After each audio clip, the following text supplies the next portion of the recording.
Because people are more outgoing, I think, on the internet. They're willing to say things that they wouldn't normally say. I've seen some pretty gross stuff. I've seen people naked, people that I know naked. It's putting any information on the internet that you wouldn't be comfortable with your grandma reading. Oversharing is when you post something on Facebook or Twitter that makes you look bad, like pictures of you getting drunk or making inappropriate jokes.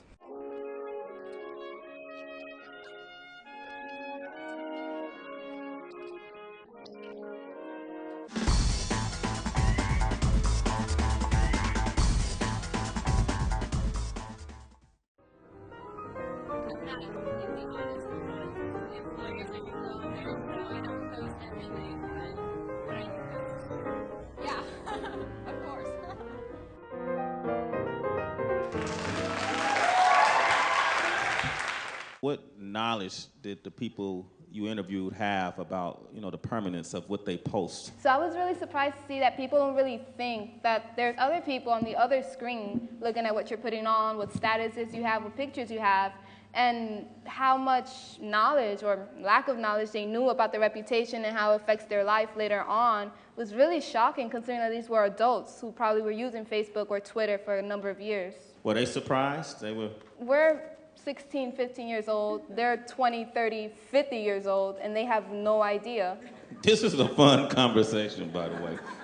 I'm in one of those age brackets you named, too, so is there any advice that you guys would give if people want to have limited connection to this digital world? I would probably use Facebook as more as like a job type field. Like I would put events that I might go to that are important to make me look good.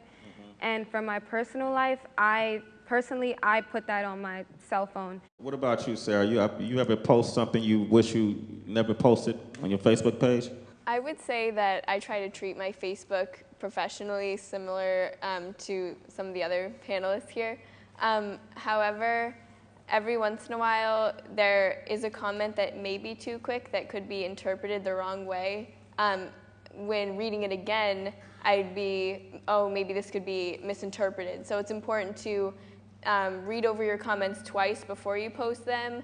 Maybe leave and come back if it's something that you really think could set people off. What do you Instagram, and what do you suggest people Instagram or not Instagram? Sometimes people like to have an Instagram to be like artsy, but then like some people just like Instagram themselves like looking really cute in the mirror, like sticking their butt out or like their boobs out, and like that's where it's kind of like, do people really need to see that? We can take a question from the audience real quick. Go ahead.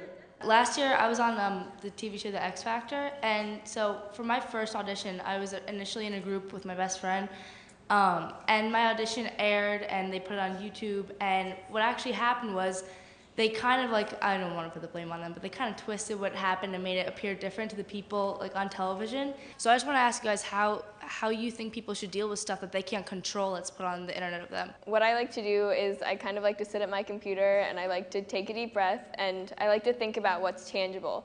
And what's tangible is you sitting in that chair, not what's coming through the computer, not the comments that are in the cybersphere. The most important thing is that you're confident in yourself and that you feel empowered enough to realize that you're above comments online. That was beautiful, Sarah.